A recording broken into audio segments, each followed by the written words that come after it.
오늘은 기억과 기대라는 내용을 가지고 이 초유의 사태에서 하나님이 어떻게 말씀을 통해 우리를 붙잡아 주시는가 기대하면서 그렇게 하면 좋겠습니다. 가정에서 말씀을 받는 분들도 단성한 자세로 이렇게 딱 준비해 가지고 또 우리 예배를 때 안아주시는 본당에서 예배 드릴 때처럼 그렇게 하면 좋겠고, 수많은 분들이 저한테 메일이 오고 또 마음의 소원을 하는 것은, 목사님 우리가 이렇게 예배를 드려보니까 사랑의 교회 또 우리 교회에 안아주시는 본당에서 예배 드리는 그것이 너무나 소중합니다. 주님, 우리가 어디 있든지 우리가 드리는 예배의 자리가 천국의 모형이 되게 하여 주십시오. 그런 마음으로 오늘 말씀을 통하여 하나님 말씀의 임재가 충만하기를 바랍니다. 저희가 10일 전만 하더라도 사랑의 교회 제자훈련 개강 및 사역훈련 개강 예배를 드리면서 우리 사기 충천하게 우리가 봄사역을 기대하고 있습니다. 10일 만에 온 나라가 이런 참 어려움을 겪었습니다. 그래서 제가 오늘 마음의 소원은 또 향후 10일 내로 하나님 또 필요한 것은 반전시켜 주십시오.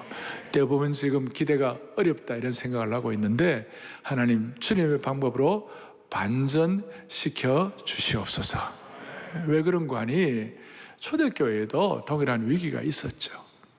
거기는 핍박이 심했고, 스데반의 순교, 스데반의 예루살렘 교회의 핍박, 그 환난 때문에 수많은 사람들이 어려움을 겪었지만, 스데반의 그 환난 때문에 사람들이 흩어져서 사마리아로 가고 선교할 기회를 가졌고, 그 다음 스데반의 사도행 11장에 오면 스데반의 일로 흩어진 사람들이 안디옥 교회를 세웠습니다.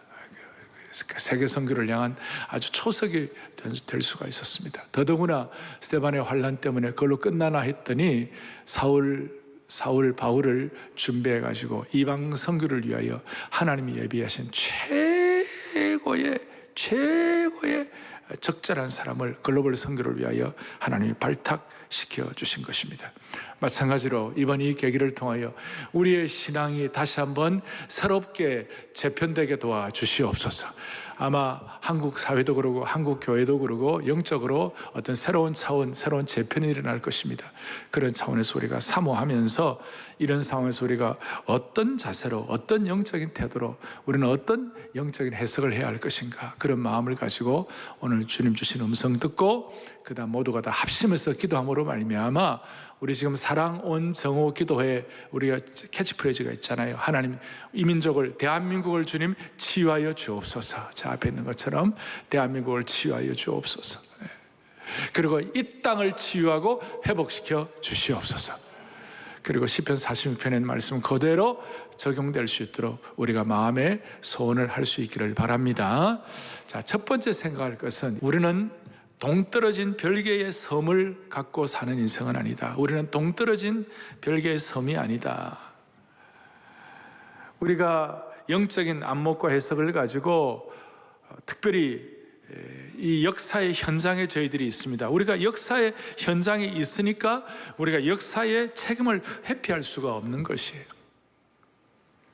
대형교회가 시대적 책임을, 사회적 책임을 회피할 수가 없어요. 그래서 우리는 지금 앞으로 한 2주 정도 자발적 자가격리를 통하여 가능하면 조심하고 또 거룩한 사회적 거리두기 이런 걸 잘 해서 잘 좀 이렇게 추스리는 이런 시간을 갖는데, 이 내용들을 우리가 다 보면서 한 사람의 문제가 모든 사람의 문제가 되어버린 것이에요. 지금 영국의 시인이었던 존 던이라는 분이, 우리 인간은 더 이상 동떨어진 별개의 섬이 아니다. 다시요, 이제는 한 사람에게 일어난 일이 모두에게 일어난 일이 되어버렸어요. 그러니까 너와 나를 따로 구별할 만한 그런 게 아니라 이제 긴밀한, 공간적으로 사회적으로 우리가 초연결성, 초밀접성의 시대 속에 살고 있는 거예요. 너의 아픔이 내 아픔이 되는 것이, 이웃의 아픔이 우리의 아픔이 되는 것이. 그런데 세상에 공동체와 기독교 공동체의 차이가 무엇일까? 신앙 공동체의 차이가 무엇일까? 세상의 공동체는 혈연과 민족주의로 생긴 공동체이지만 기독교 공동체의 차이는 뭘까? 기독교 공동체는, 신앙 공동체는 예수 그리스도의 몸을 토대로 하고 있는 것입니다. 그리스도의 몸을 토대로 하고 세워진 것이에요. 우리의 교제는 인간적인 교제를 뛰어넘어 영적인 교제가 되는 것이에요. 우리는 성령 안에서의 교제로서 교통과 사귐이 있는 것이에요.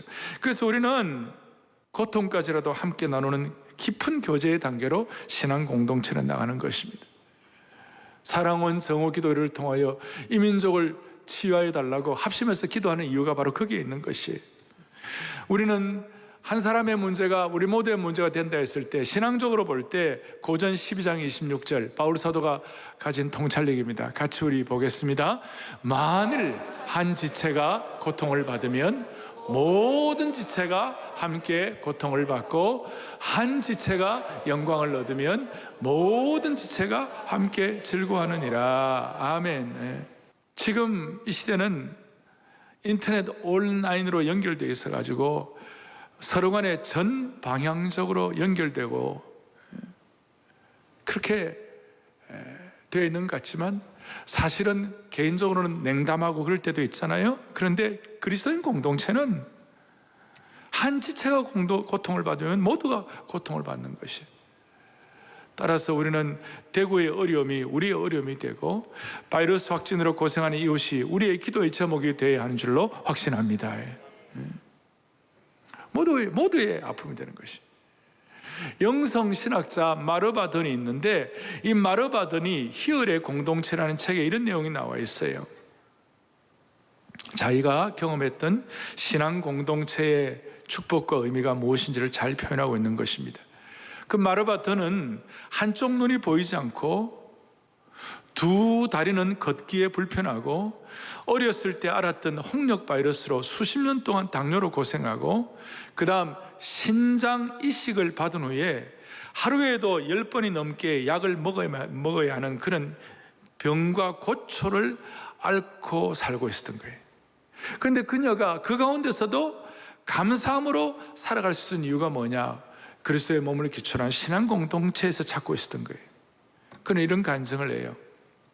나는 지난 3년 동안 손과 발과 다리와 눈에 여러 번 수술을 받으면서 나는 기독교 공동체 안에서 실로 풍성한 나눔의 축복을 경험했다.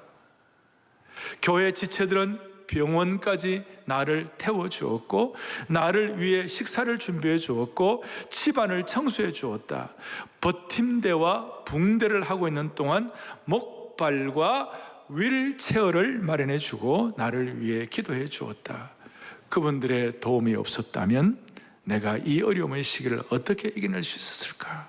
그렇게 생각하면 그냥 나는 감사할 수밖에 없다. 이렇게 고백을 하고 있는 것이. 오늘 우리는 사랑의 교회 또 신앙 공동체라는 이 한 가족 되어 가지고 우리 모두는 마르바던처럼 수많은 형제 자매들이 그 갖고 있는 큰 짐들과 아픔을 내 것으로 여기는, 함께 울고 함께 웃는 참 영적 가족, 영가족의 은혜가 이번 이 기회에 다시 한번 확인될 수 있기를 바랍니다. 자, 다시 한번 우리는 예수 그리스도의 몸과 피를 기초로 한 영성 공동체인 줄로 믿습니다. 그리고 두 번째는, 제가 이번에 이 사태를 맞이하면서 사랑온 정오 기도회를 또 인도하면서, 사랑온 정오 기도회 보니까 하루에 보통 어떨 때는 10,000 몇천 명, 2만 명이 같이 기도에 참여해요. 저는 이 사랑온 정오 기도회가 1800년대 중반에 1857년도인가 그 미국의 대각성을 일으켰던 보스턴의 제레미야 램파이어가 정오의 기도회를 할 때 처음에는 1명 모였다가 10명 모였다가 100명 모였다가 1000명 모였다가 수많은 사람들이 모여가지고 미국의 대각성을 가졌던 것처럼, 이번에 이 정오 기도회와 한국교회 성도들의 폭발력 있는 집중적인 기도를 통하여 다시 한번 한국교회 제3의 부흥을 허락해 주시기를 바랍니다. 그러면서 제가 계속 반복해서 말씀을 가지고 기도하면서 하는데, 하나님 아버지, 이 코로나 바이러스를 극복할 만한 약속의 말씀을 주님 허락하여 주십시오. 좀 이거 붙잡고 한국교회 성도들과 우리 교회 성도들, 우리 교회는 영적 영광과 고난을 함께 나누는 영원한 영적 가족, 영가족들이 붙잡고 나갈 만한 확실한 약속의 말씀 하나 주십시오. 그랬을 때 주님께서 저에게 마음속에 확신되는 말씀을 주셨어요. 그것이 뭐냐? 익숙한 말씀이에요. 그러니까 익숙한 말씀을 좀 새로운 눈으로 볼 수 있도록 하나님께서 그렇게 해주셨어요. 그것이 뭐냐면 오늘 여러분들이 본문을 읽었던 시편 23편 특별히 4절, 내가 사망의 음침한 골짜기를 다닐지라도 해를 두려워하지 않을 것은 주께서 나와 함께 하심이라. 주의 지팡이와 막대기가 나를 안위하시나이다. 이거 다 익숙한 말씀이지만 하나님 여기서 보화를 캐내게 하여 주시옵시고 이 말씀 붙잡고 승리하는 한국교회 우리 성도들 될 수 있도록 주여 우리를 불쌍히 여겨 주십시오. 내가 사망의 음침한 골짜기로 다닐지라도 해를 두려워하지 않을 것은 어떤 경우에도 주께서 나와 함께 하심이라. 제가 이 해를 두려워하지 않는다 그랬을 때 제가 어릴 때는 이 해가 선 태양인 줄 알았어요. 근데 알고 보니까 이 어떤 상처나 또 환난이나 고난이나 그걸 두려워하지 않을 이유가 뭐냐? 주께서 나와 함께 하심이라. 그리고 증거가 주의 지팡이와 주의 막대기가 나를 안위하시나이다. 그러니까 주의 지팡이와 막대기가 우리의 삶의 GPS가 된다 이 말이에요. 그리고 이것이 영적으로 좀 더 들어가면 이 시대는 주의 지팡이와 막대기가 성령의 인도하심인 줄로 믿습니다. 주의 지팡이와 막대기가 나를 안위하시나이다. 이게 너무나 귀한 말씀이 돼가지고 제가 말씀을 준비하다가 스폴존의 이 말씀 해석에 대해서 23편 4절에 대한 고백이 내게 너무 마음에 와닿았어요. 스폴존이 뭐라고 얘기하느냐 이런 말씀을 하고 있어요. 같이 보죠. 시편 23편 4절 말씀은 가까이 갈 때까지 아껴두고 간직해 두었다가 내 인생의 마지막 순간에 기쁘게 노래하고 싶은 다디단 약속이요 성도만이 누릴 수 있는 특권이다. 시편 23편 4절의 말씀은 요단강 가까이 갈 때까지 아껴두고 간직해 두었다가 내 인생의 마지막 순간에 기쁘게 노래하고 싶은 달디단 약속이요. 이제는 표준말이 다디단이라고 하네요. 달디단 약속의 말씀이요 성도만이 누릴 수 있는 특권인 줄로 확신합니다. 이게 그냥 저게 그렇게 마음에 와닿는 거예요. 그래서 우리 성도들에게 그만큼 자부심과 긍지와 특권의식을 주시는 말씀이라는 뜻이에요. 그만큼 우리 믿는 자들이 자기의 마음, 자기의 심령을 다시 한번 가슴 뛰게 해주시는 말씀이라는 것이에요.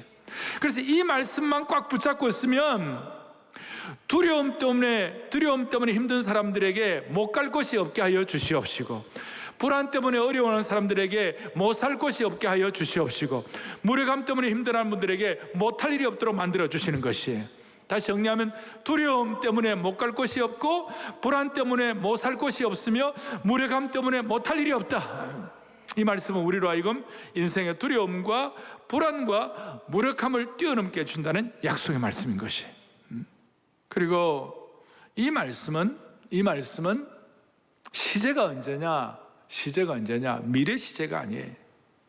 그리고 앞으로 해주실 것이다, 그 정도가 아니에요. 이 말씀은 내가 사망의 음침한 골짜기에 다닐지라도 주께서 나와 함께 뭐예요? 하심이라. 시제가 뭐냐면 현재 시제예요. 나와 함께 하심이라. 영광과 능력의 하나님이 지금 나와 함께 해주신다는 것이에요. 미래가 아니라 지금 나와 함께 해주시는 것이에요. 현재적으로 체험되기를 원하는 것이에요. 그래서 이 말씀을 앞에 놓고 제가 좀 총정리를 하면, 우리가 시편 23편 하면 일반적으로 접근하는 방식들이 다 있는데 제가 그런 얘기들은 좀 정리를 해가지고 총정리를 하면,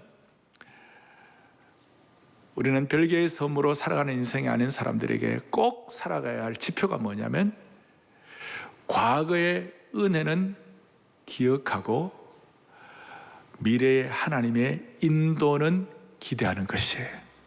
그래서 오늘 기억과 기대가 우리 성도들의 특권인 줄로 믿으셔야 되는 것이에요. 시편 자체가, 우리가 시편은 얼마나 우리에게 용기를 주는 말씀입니까? 저 같은 경우는 시편이 없으면 못 살 것 같아요.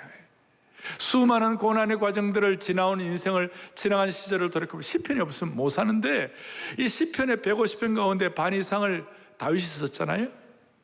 다윗이 쓴 그 내용들을 시편을 축약해갖고 요약을 하면, 한마디로 말해서, 물론 시편 23편 다윗의 이 시는 하나의 다윗의 대표적인 시이기도 하지만, 이 시편 전체를 다 축약해 요약하면, 한마디로 말하면 하나님의 은혜를 기억하고 하나님의 인도를 기대하는 것이에요. 어떻게 보면 이 두 가지는 우리 신앙의 요체라고 말할 수 있어요. 오늘 이 자리에 계시는 여러분들, 특별히 가정에서 가정마다 온라인으로 예배드리는 모든 성도들, 평생 하나님의 은혜를 기억하고 하나님의 인도를 기대하는 삶이 되기를 바랍니다. 이 두 가지가 여러분들의 다윗 같은 신앙의 고백이 되기를 바라는 것입니다. 여기에 대한 증거가 있어요. 여기에 대한 증거가 있어요. 먼저 하나님의 은혜를 기억하는 것에 대해서 오늘 4절 앞부분에, 내가 사망의 음침한 골짜기로 다닐지라도 해를 두려워하지 않을 것은 주께서 나와 함께 주신 것입니다. 할렐루야. 현재 시제로 고백하지만 하나님 주신 은혜를 기억하는 것이, 이걸 머리뿐만 아니라 몸으로, 그의 인생으로 기억하고 있는 것이. 5절에 보니까 하나님의 은혜를 기억하면서 다윗이 뭐라고 고백하면, 구체적으로 주께서 내 원수의 목전에서 내게 뭘 베풀어 주시고요? 상을 차려 주시고 기름을 내 머리에 부으셨으니 내 잔이 넘치나이다. 다윗의 인생의 은혜를 기억하는 최고의 고백 중에 고백이라고 말할 수 있어요. 내 원수의 목전에서 내게 다시 뭘 베풀어 주신다고요? 상을 베풀어 주시고, 상을 차려 주시고. 자, 제가 저걸 보면서, 제가 또 어릴 때 저 상은 상인 줄 알았어요. 프라이즈, 우리에게 이게 상 주는 거죠. 보니까 그 상이 아니고 이게 식탁을 마련해 준다. 테이블, 식탁을 마련해 준다. 근데 원어에 연결해 보면 단순한 식탁 정도가 아니고, 저 식탁은 King's Feast, 왕의 잔치를 허락해 주시는 것이다. 여러분들이나 제가 한 생을 살아가는 동안에 하나님의 은혜를 제대로 기억하는 사람들에게는 하나님이 왕의 잔치를 베풀어 주시는 것이, 원수의 목전에서 수많은 환난과 어려움 가운데서도 왕의 잔치를 배설하시는 주님을 찬양하십시다. 그럴 때 수많은 짐들과 어려움들을 주님이 치유해 주실 것이에요. 그런 인생은 잔이 넘치지 않겠어요? 여러분, 왕의 잔치에는 누가 참여합니까? 아무나 참여할 수 있습니까? 왕의 잔치는 왕과 관계된 직속 식구들이 참여하는 것이에요. 왕의 아들, 딸들, 왕자와 공주들이 참여하고, 왕과 관계된 직속 왕의 어전 식구들이 참여하는 것이에요. 오늘 우리는 왕 중의 왕이신 예수 그리스도의 보혈을 통하여 왕의 잔치에 참여한 하나님의 백성들이 되었습니다. 우리가 이 모든 코로나 극복을 하면서 꼭 기억할 것은, 하나님 아버지, 주님은 원수의 목전에서 내게 왕의 잔치를 베풀어 주시는 하나님이신 줄 확신합니다. 은혜를 기억해 보십시오. 은혜를 기억하고 그 은혜의 기억이 실체적으로 내게 와닿을 때 왕의 잔치가 우리에게 계속 유효한 것입니다. 저는 하나님 내게 어떤 은혜를 주셨나, 이번에 이 내용들을 준비하면서 내가 어떤 은혜를 주셨나, 그걸 자꾸 묵상하니까 주님이 차려주시는 왕의 상으로 인해가지고 우리에게 주위에 있는 모든 두려움과 불안과 무력감, 이런 것들을 이길 수 있는 힘을 얻는 것 같아요. 그리고 살펴보니까 이 차리신다는 말이 일회성으로 끝나는 말씀이 아니에요. 일회성으로 끝나는 말씀이 아니에요. 반복해서 지속적으로 주시는 거예요. 매일매일 매시간 우리를 위하여 주님이 음식을 준비해 주신다는 것이에요. 그러니까 오늘 이 말씀 여러분 그대로 와닿으면 왕의 잔치상을 여러분들이 와닿으면 제가 여러분들의 이 왕의 잔치상을 여러분들에게 예비해 주실 줄 믿습니까? 그랬을 때 여러분들 한번 반응을 제대로 하시고 각 가정마다 진짜 하나님 앞에서 아멘으로 받아들일 때 하나님이 예비하신 왕의 잔치상이 여러분의 것으로 체험되리라고 확신합니다. 사랑하는 교우들이여, 사랑하는 주의 백성들이여, 본당에 계시는 분들이여, 각 가정 온라인 들어오는 모든 영가족 여러분, 하나님께서 여러분들 한 분 한 분에게 왕의 잔치상을 준비하고 계신 줄 확신하십니까? 하나님의 왕의 잔치상이 체험될 줄로 믿습니다. 그래서 저는 하나님이 내게 왕의 잔치상을 베풀어 주시는데 제 자신을 돌아볼 때 내게 과거에 주신 은혜가 어떤 것이었나? 수많은 은혜들이 있어요. 놀랍다 주님의 그 은혜, 우리의 죄를 속하시려. 갈보리 십자가 그뿐만 아니라 주의 크신 은혜, 놀랍다 주님의 큰 은혜, 비할 수 없는 그 은혜를 믿는 자에게 거저 주네. 형제여 주 앞에 나와 지금 그 은혜를 받아라. 그 찬송 과거에 수양회 하면서 젊은이들과 함께 그저 벌쩍벌쩍 뛰고 찬양하고 눈물로 기도하고 엎드려서 주님의 은혜를 간구하고 막 그것들이 생각나는 거예요. 오늘 예배 마치고 우리 교우들은 또 우리 가정 식구들은 함께 하나님이 내게 과거에 베풀어 주셨던 은혜의 잔치상이 무엇인지 그걸 확인하고 무릎도 보고 지난날 나의 잔치상을 이렇게 나누고 이렇게 할 때 가정마다 다시 한번 감사의 능력이 회복될 줄로 확신하는 것입니다. 내가 사망의 음침한 골짜기로 다닐지라도 해를 두려워하지 않을 것은 주께서 나와 함께 하심이라. 5절에 주께서 내 원수의 목전에 내가 뭐예요? 다시 한번 상을 차려주시고 기름을 내 물에 부으시니 내 잔이 넘치나이다. 두 번째는 과거의 은혜에 대한 것은 기억이고, 그 다음 두 번째는 하나님의 인도를 그 다음 뭡니까? 기대하는 것이. 오늘 4절, 우리가 요절 4절 뒷부분에 주의 지팡이와 막대기가 나를 안위하시나이다. 할렐루야. 앞으로 이루어질 일에 대한 확신이, 앞에 제가 말씀한 대로 주의 지팡이와 막대기는 우리의 영혼의 GPS가 된다고 그랬어요. 5절이 과거라면 6절은 여러분 잘 알아. 나의 평생의 선하심과 인자하심이 반드시 나를 따르리니 내가 여호와의 집에 영원히 살리로다. 인도에 대한 뭐라고요?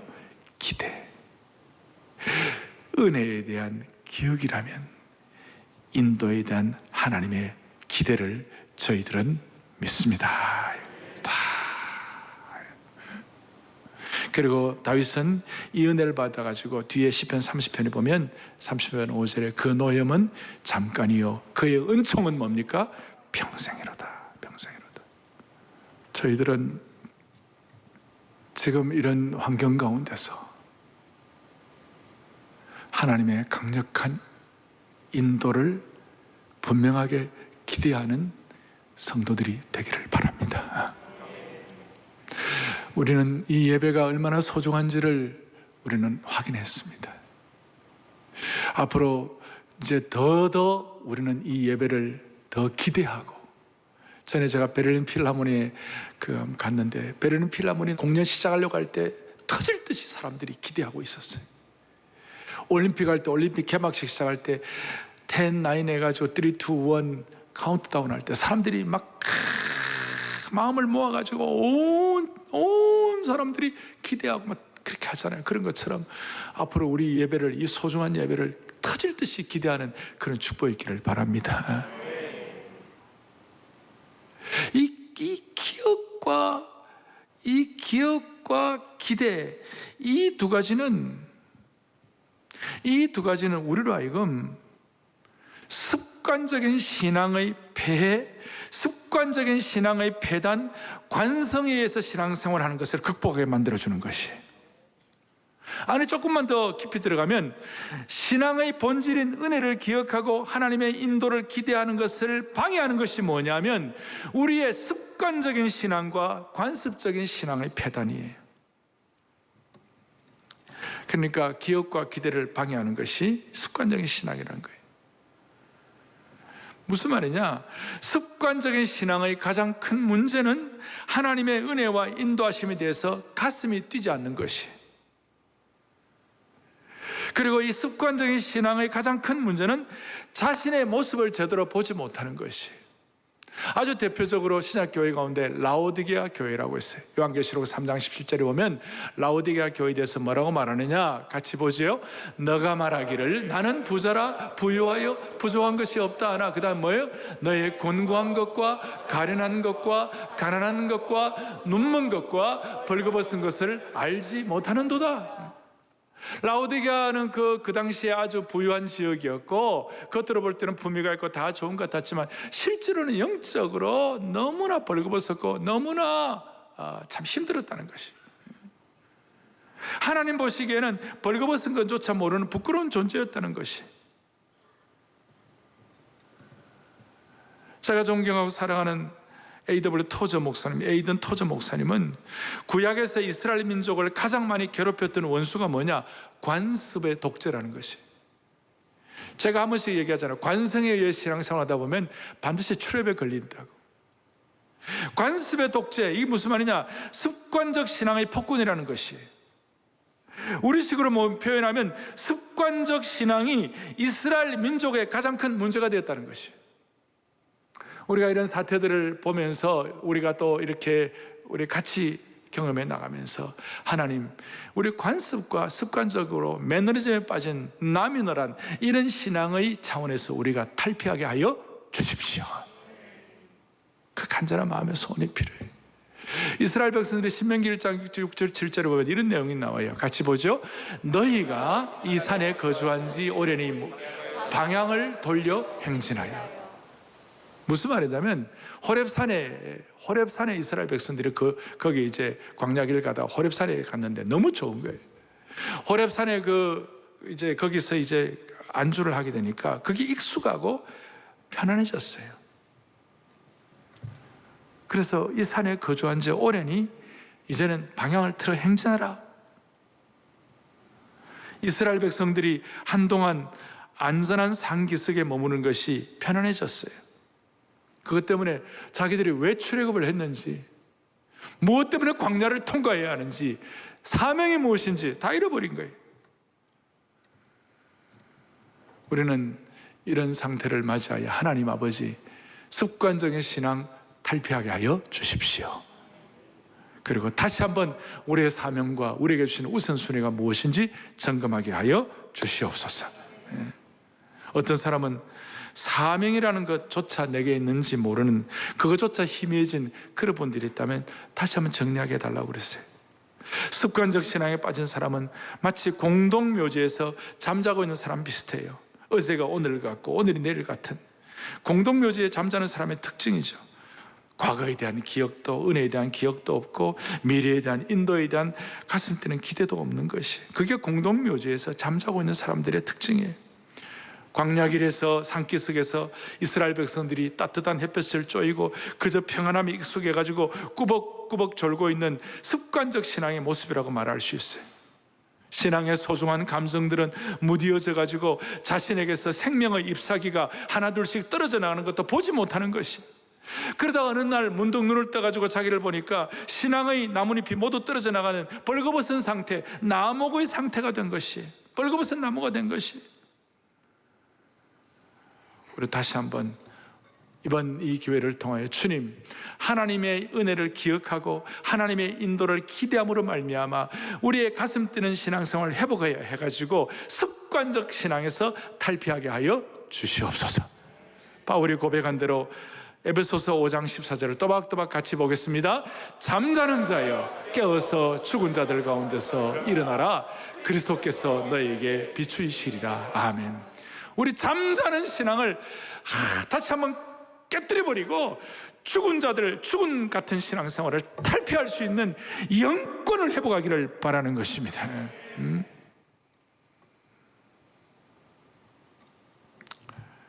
그래서 저는 마음의 소원을 갖습니다. 이번에 이 계기를 통하여 제 마음의 소원이 하나 생겼어요. 빠른 시일 내에 주님 구체적으로 백신이 개발되게 하여 주십시오. 동시에 하나님 아버지, 우리 습관적인 신앙 탈피하고 사명 다시 한번 회복함으로 말미암아 주님, 우리 가운데, 우리 2세들 가운데 하나님 아버지 불쌍히 여겨 주셔가지고 우리 다음 세대들 가운데 이 모든 것들을 감당할 만한 의료 과학자들도 배출되게 하여 주시기를 소원합니다. 좋은 하나님의 일꾼들이 준비되게 해달라고 기도하고, 또 이런 모든 상황들을 보니까 여러분, 우리가 정치도 좋은 정치가가 필요해요. 우리가 이렇게 될 줄 상상이나 했어요, 여러분? 많은 나라들이 한국을 들어오지 말라고 70개국의 문을 닫고 있고, 그래서 주님, 좋은 정치가도 나오게 하여 주십시오. 좋은 의료과학자도 나오게 하여 주십시오. 우리 다음 세대들 가운데 하나님의 필요하신 신실한 일꾼들 주님 배출되게 하여 주십시오. 간절한 마음의 소원이 있는 것이에요. 정리하겠습니다. 오늘 본당뿐만 아니라 우리 가정마다 이렇게 온라인에서 예배를 드리는 모든 분들, 이번에 이 계기를 통하여 가정의 소중성을 다시 한번 확보할 수 있기를 바랍니다.